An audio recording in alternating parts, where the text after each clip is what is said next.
ಎಲ್ರಿಗೂ ನಮಸ್ಕಾರ ಸ್ನೇಹಿತರೆ, ಮತ್ತೊಮ್ಮೆ ನನ್ನ ಚಾನಲ್ಗೆ ನಿಮ್ಮೆಲ್ಲರಿಗೂ ಆತ್ಮೀಯವಾದ ಸ್ವಾಗತ. ಸ್ನೇಹಿತರೆ, ಈಗ ಅಧಿಕ ಮಾಸ ಅನ್ನೋದು ಪ್ರಾರಂಭವಾಗಿದೆ. ಈ ಅಧಿಕ ಮಾಸವನ್ನು ನಾವು ಪುರುಷೋತ್ತಮ ಮಾಸ, ಮಲಮಾಸ ಅಂತ ಕರಿತೀವಿ. ಇದೇ ಮೇ 16ನೇ ತಾರೀಕು ಶನಿವಾರದಿಂದ ಈ ಅಧಿಕ ಜ್ಯೇಷ್ಠ ಅನ್ನೋದು ಆರಂಭವಾಗಿದೆ. ಇದು ಜೂನ್ 15ನೇ ತಾರೀಕಿನವರೆಗೂ ಇರುತ್ತೆ. ಈ ಒಂದು ಸಮಯದಲ್ಲಿ ನಾವು ನಮ್ಮ ಶಕ್ತಿ ಅನುಸಾರ ದಾನಗಳನ್ನ ಮಾಡಿದರೆ ಅಧಿಕವಾದ ಫಲ ಅನ್ನೋದು ನಮಗೆ ಪ್ರಾಪ್ತಿಯಾಗುತ್ತದೆ ಅಂತ ಹೇಳ್ತಾರೆ ಸ್ನೇಹಿತರೆ. ಹಾಗಾದರೆ ಇವತ್ತಿನ ಈ ಒಂದು ವಿಡಿಯೋದಲ್ಲಿ ನಾವು ಯಾವೆಲ್ಲ ದಾನಗಳನ್ನ ಮಾಡಬೇಕು ಮತ್ತು ಆ ದಾನಗಳು 33ರ ಒಂದು ಸಂಖ್ಯೆಯಲ್ಲೇ ಇರಬೇಕು ಅಂತ ಹೇಳ್ತಾರೆ. ಯಾಕೆ 33 ಸಂಖ್ಯೆಯಲ್ಲಿ ನಾವು ದಾನವನ್ನು ಮಾಡಬೇಕು, ಅದರ ಮಹತ್ವವೇನು ಅನ್ನೋದನ್ನು ಸಂಪೂರ್ಣವಾಗಿ ಇವತ್ತಿನ ವಿಡಿಯೋದಲ್ಲಿ ತಿಳಿಸ್ಕೊಡ್ತೀನಿ. ದಯವಿಟ್ಟು ವಿಡಿಯೋನ ಪೂರ್ತಿಯಾಗಿ ನೋಡಿ. ಇಷ್ಟ ಆದರೆ ಒಂದು ಲೈಕ್ ಮಾಡಿ. ನಾವು ಯಾಕೆ 33ರ ಒಂದು ಸಂಖ್ಯೆಯಲ್ಲಿ ಈ ಒಂದು ದಾನವನ್ನು ಮಾಡಬೇಕು ಅಂದರೆ, ನಿಮ್ಮೆಲ್ಲರಿಗೂ ಗೊತ್ತಿರೋ ಹಾಗೆ ಮುಕ್ಕೋಟಿ ದೇವತೆಗಳು, 33 ಕೋಟಿ ದೇವತೆಗಳು ಅಂತ ಹೇಳ್ತಾರಲ್ಲ ಸ್ನೇಹಿತರೆ. ಹಾಗಾಗಿ ನಾವು 33ರ ಸಂಖ್ಯೆಯಲ್ಲಿ ಈ ಒಂದು ಅಧಿಕ ಮಾಸದಲ್ಲಿ ಪ್ರತಿದಿನ ದಾನವನ್ನು ಮಾಡಬೇಕಾಗುತ್ತದೆ. ಪ್ರತಿದಿನ ಮಾಡೋಕ್ಕಾಗದೇ ಇರೋರು ವಿಶೇಷವಾದ ದಿನಗಳಲ್ಲಿ ಸಹ ದಾನವನ್ನು ಮಾಡಬೇಕಾಗುತ್ತದೆ. ದಿನಗಳಲ್ಲಿ ಯಾವೆಲ್ಲ ದಾನಗಳನ್ನ ಮಾಡಿದರೆ ಅದರ ಫಲ ಅನ್ನೋದು ಜಾಸ್ತಿ ಆಗುತ್ತದೆ, ಅದರ ಮಹತ್ವವೇನು ಅನ್ನೋದನ್ನು ನಾನು ಮುಂದಿನ ಇನ್ನೊಂದು ವಿಡಿಯೋದಲ್ಲಿ ಯಾವ ದಿನ ದಾನವನ್ನು ಮಾಡಿದರೆ ಅಧಿಕ ಫಲ ಅನ್ನೋದು ಸಿಗುತ್ತದೆ ಅನ್ನೋದನ್ನು ತಿಳಿಸ್ಕೊಡ್ತೀನಿ. ಇವತ್ತಿನ ವಿಡಿಯೋದಲ್ಲಿ ನಾವು ಅಧಿಕ ಮಾಸದಲ್ಲಿ ಯಾವೆಲ್ಲ ದಾನಗಳನ್ನ ಮಾಡಬೇಕು, ಅದರ ಫಲ ಏನು ಅನ್ನೋದನ್ನು ತಿಳಿಸ್ಕೊಡ್ತೀನಿ ಸ್ನೇಹಿತರೆ. ಈ ಒಂದು ಅಧಿಕ ಮಾಸದಲ್ಲಿ ಪ್ರತಿದಿನ ನಾವು ಓಂ ನಮೋ ನಾರಾಯಣ ಜಪ ಮತ್ತು ವಿಷ್ಣು ಪೂಜೆ ಮತ್ತು ವಿಷ್ಣು ಸಹಸ್ರನಾಮ ಪಾರಾಯಣ, ತುಳಸಿ ಪೂಜೆ ಮತ್ತು ದಾನ ಜಪ ಇಂತಹದನ್ನು ಮಾಡಿದರೆ ವಿಶೇಷವಾದ ಒಂದು ಅಧಿಕ ಫಲ ಅನ್ನೋದು ನಮಗೆ ಪ್ರಾಪ್ತಿಯಾಗುತ್ತದೆ ಸ್ನೇಹಿತರೆ. ಇನ್ನು ಯಾಕೆ ನಾವು 33ರ ಸಂಖ್ಯೆಯಲ್ಲೇ ದಾನವನ್ನು ಮಾಡಬೇಕು ಅಂತಂದರೆ, 8 ವಸುಗಳು, 11 ಏಕಾದಶ ರುದ್ರರು, 12 ದ್ವಾದಶ ಆದಿತ್ಯರು, 1 ಪ್ರಜಾಪತಿ, ಇನ್ನೊಂದು ವರ್ಷಸ್ಕಾರ ಅಂತ ಅಂದರೆ ಇವಿಷ್ಟರ ಒಂದು ದೇವತೆಗಳ ಸಂಕೇತವಾಗಿ ನಾವು 33 ಸಂಖ್ಯೆಯನ್ನು ಆಧಾರವಾಗಿ ಇಟ್ಕೊಂಡು 33 ದೇವತೆಗಳು ಇವರನ್ನು ನಾವು ಮುಕ್ಕೋಟಿ ಅಥವಾ 3 ಕೋಟಿ 33 ಕೋಟಿ ದೇವತೆಗಳು ಅಂತ ಹೇಳ್ತೀವಿ ಸ್ನೇಹಿತರೆ. ಹಾಗಾಗಿ ಅಧಿಕ ಮಾಸದಲ್ಲಿ 33 ಸಂಖ್ಯೆಯ ಪ್ರಕಾರ ನಾವು ದಾನವನ್ನು ಮಾಡಬೇಕಾಗುತ್ತದೆ. ಮುಖ್ಯವಾಗಿ 33ರ ಸಂಖ್ಯೆಯಲ್ಲಿ ದಾನ ಅಂತಂದರೆ ನಾವು ಯಾವುದೇ ಒಂದು ವಸ್ತುವನ್ನು ದಾನ ಮಾಡಿದರೂ 33 ಸಂಖ್ಯೆಯಲ್ಲಿ ಮಾಡಬೇಕಾಗುತ್ತದೆ. ಉದಾಹರಣೆಗೆ ಬಾಳೆಹಣ್ಣು ದಾನವನ್ನು ಮಾಡಿದರೆ 33 ಬಾಳೆಹಣ್ಣುಗಳನ್ನ ದಾನ ಮಾಡಬೇಕಾಗುತ್ತದೆ.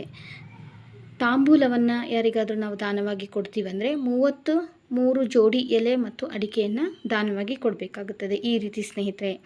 ಇನ್ನು ಮುಖ್ಯವಾಗಿ ಈ ಒಂದು ಅಧಿಕ ಮಾಸದಲ್ಲಿ ನಾವು 33 ಬಾಳೆಹಣ್ಣುಗಳು, 33 ದೀಪಗಳು, 33 ನಾಣ್ಯಗಳನ್ನ ಮತ್ತು 33 ವಿಶೇಷವಾಗಿ ಅಧಿಕ ಮಾಸದಲ್ಲಿ ಮಾಡುವ ಅನಾರಸ ಅಥವಾ ಅಪೂಪ ಕಜ್ಜಾಯ ಅಂತ ಕರಿತೀವಲ್ಲ, ಆ ಒಂದು 33ರ ಸಂಖ್ಯೆಯಲ್ಲಿ ಈ ದಾನಗಳನ್ನ ಮಾಡಬೇಕಾಗುತ್ತದೆ ಸ್ನೇಹಿತರೆ. ಇನ್ನು ನಾವು 33 ಮುತ್ತೈದೆಯರಿಗೆ ಉಡಿಯನ್ನು ತುಂಬಬಹುದು, 33 ಜನಕ್ಕೆ ವಿಷ್ಣು ಪಾದವನ್ನು ದಾನ ಮಾಡ್ಬೋದು ಮತ್ತು 33 ತುಳಸಿ ಗಿಡಗಳನ್ನ ದಾನ ಮಾಡ್ಬೋದು ಮತ್ತು 33 ಜನರಿಗೆ ಮುತ್ತೈದೆಯರಿಗೆ ತಾಂಬೂಲ ದಕ್ಷಿಣೆ ಸಹಿತ ದಾನವನ್ನು ಕೊಡ್ಬೋದು ಮತ್ತು 33 ಪೂರ್ಣಫಲ ಅಂದರೆ ತೆಂಗಿನಕಾಯನ್ನು ದಾನವಾಗಿ ಕೊಡ್ಬೋದು ಮತ್ತು 33 ಜನರಿಗೆ ಗಾಜಿನ ಬಳೆಗಳನ್ನು ದಾನವಾಗಿ ಕೊಡ್ಬೋದು ಸ್ನೇಹಿತರೆ. ಯಥಾಶಕ್ತಿ ನಿಮ್ಮ ಶಕ್ತಿ ಅನುಸಾರ ಇಷ್ಟೇ ಕೊಡಬೇಕಂತಿಲ್ಲ.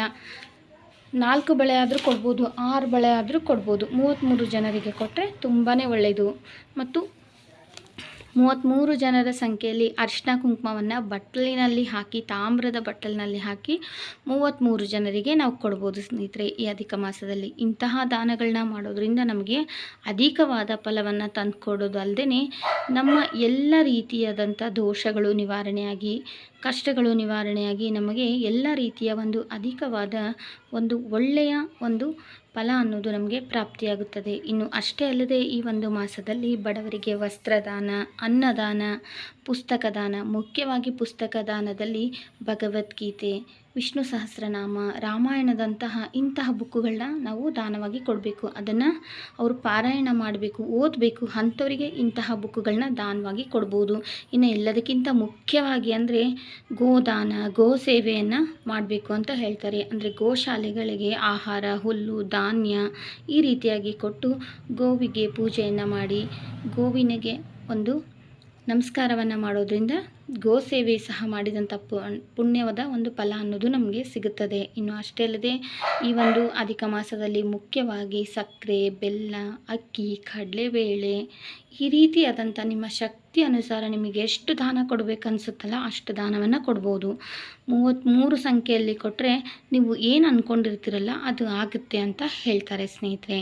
ತಿಳ್ಕೊಂಡ್ರಲ್ಲ ಸ್ನೇಹಿತರೆ, ಯಾವೆಲ್ಲ ದಾನಗಳನ್ನ ಈ ಒಂದು ಅಧಿಕ ಮಾಸದಲ್ಲಿ ಕೊಡಬೇಕು ಅನ್ನೋದನ್ನು ತಿಳಿಸ್ಕೊಟ್ಟಿದ್ದೀನಿ. ಇನ್ನು ಮುಂದಿನ ಒಂದು ವಿಡಿಯೋದಲ್ಲಿ ಯಾವೆಲ್ಲ ದಿನಗಳಲ್ಲಿ ವಿಶೇಷವಾಗಿ ಏಕಾದಶಿ ಇರ್ಬೋದು, ದ್ವಾದಶಿ, ದಶಮಿ ಇಂತಹ ಒಂದು ಅಮಾವಾಸ್ಯೆ, ಹುಣ್ಣಿಮೆ ಇಂತಹ ವಿಶೇಷವಾದ ದಿನಗಳಲ್ಲಿ ಯಾವ ದಾನ ಕೊಟ್ಟರೆ ನಮಗೆ ಯಾವ ಫಲ ಅನ್ನೋದು ಪ್ರಾಪ್ತಿಯಾಗುತ್ತದೆ ಅನ್ನೋದನ್ನು ತಿಳಿಸ್ಕೊಟ್ಟಿದ್ದೀನಿ. ಆದಷ್ಟು ಈ ವಿಡಿಯೋನ ಎಲ್ರಿಗೂ ಶೇರ್ ಮಾಡಿ ಸ್ನೇಹಿತರೆ. ಇಷ್ಟ ಆದರೆ ಒಂದು ಲೈಕ್ ಮಾಡೋದನ್ನು ಮರಿಬೇಡಿ. ಮತ್ತೊಂದು ಒಳ್ಳೆಯ ಮಾಹಿತಿಯೊಂದಿಗೆ ಮತ್ತೆ ಸಿಗ್ತೀನಿ.